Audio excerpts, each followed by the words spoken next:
ദൈവനാമത്തിന് മഹത്വമുണ്ടായിരിക്കട്ടെ. ഇന്ന് നോമ്പിൻ്റെ രണ്ടാമത്തെ ദിനം.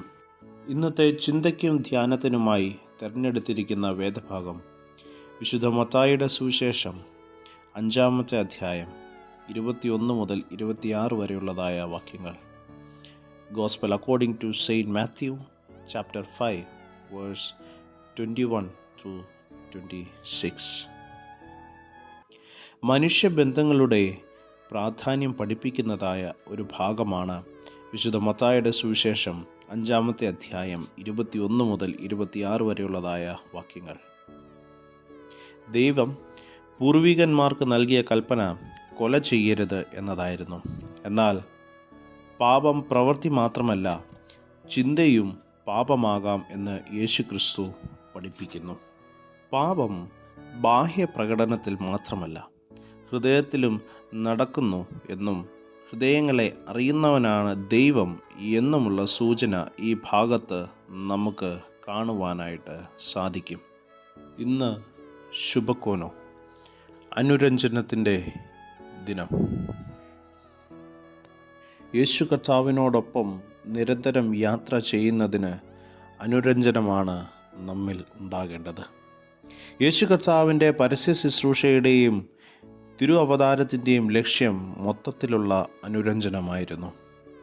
സ്വർലോകരെയും ഭൂലോകരെയും തമ്മിൽ സമാധാനപ്പെടുത്തിയ ശുശ്രൂഷയാണ് കർത്താവിൻ്റേത്.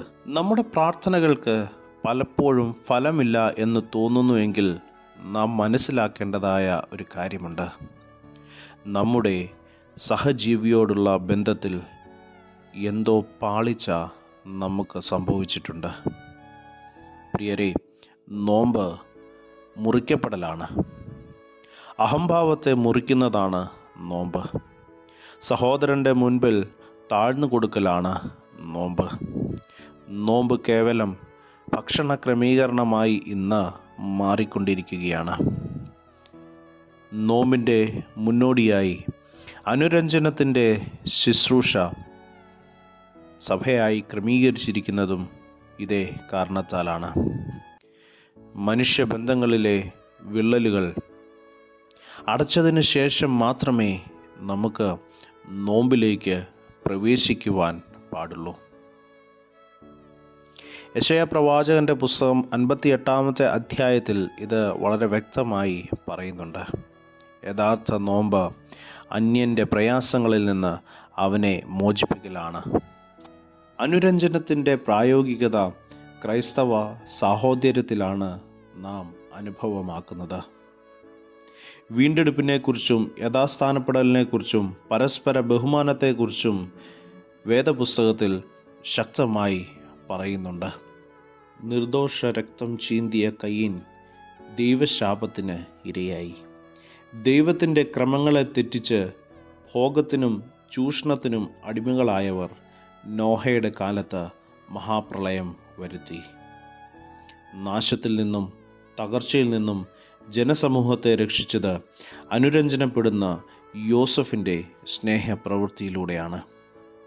തന്നെ പൊട്ടക്കിണറ്റിൽ തള്ളിയിടുകയും കച്ചവടക്കാർക്ക് വിൽക്കുകയും താൻ ജീവിച്ചിരിക്കരുതെന്ന് മരിച്ചവർക്ക് തുല്യമാക്കുകയും ചെയ്ത സഹോദരങ്ങളോട് ഹൃദയപൂർവ്വം ക്ഷമിച്ച യോസഫ് ഇസ്രയേലിൻ്റെ ജീവസംരക്ഷണത്തിന് മുഖാന്തരമായി തീർന്ന ജോസഫ്. ഹൃദയത്തിൽ അകൃത്യം കരുതാത്ത പ്രാർത്ഥന മാത്രമാണ് ദൈവസന്നിധിയിൽ സ്വീകരിക്കപ്പെടുകയുള്ളൂ.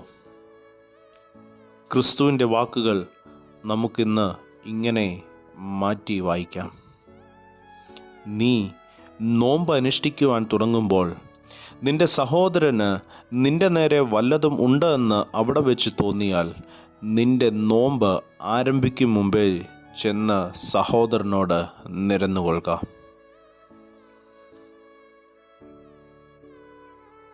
പ്രിയരെ, നമുക്ക് നോമ്പാചരണം വെറും ബാഹ്യ പ്രകടനമായി തീരാതെ ആത്മാർത്ഥതയോടെ അതിൻ്റെ ശരിയായ അർത്ഥം ഉൾക്കൊണ്ട് ആചരിക്കുവാൻ ഇടയായി തീരണം. ഇന്ന് നഷ്ടം സഹിച്ചും അനുരഞ്ജനപ്പെടുവാനും ദൈവിക ലാഭം നേടിയെടുക്കുവാനും നമുക്ക് ഇടയായിത്തീരണം. യേശുവിൻ്റെ ജീവിതത്തോടും ശുശ്രൂഷയോടും ആളത്വത്തോടും താതാത്മ്യപ്പെടുന്നവർക്കുള്ളതാണ് ഈ 50 ദിവസത്തെ നോമ്പ്. ആത്മീയ വർധനയ്ക്കും അനുഗ്രഹത്തിനും ഈ നോമ്പ് മുഖാന്തരമായി തീരട്ടെ. ശരീരത്തിൻ്റെ മാത്രം ആരോഗ്യത്തിനായി ചെയ്യുന്ന ഭക്ഷണക്രമത്തിന് വേണ്ടിയല്ല നോമ്പ്, എന്നാൽ മറ്റുള്ളവരുമായി അനുരഞ്ജനപ്പെടുന്നതിന്, സഹോദരനുമായി അനുരഞ്ജനപ്പെടുന്നതിന് ഈ നോമ്പ് ഇടയായിത്തീരട്ടെ. ദൈവം നമ്മെ അനുഗ്രഹിക്കട്ടെ. പ്രാർത്ഥിക്കാം.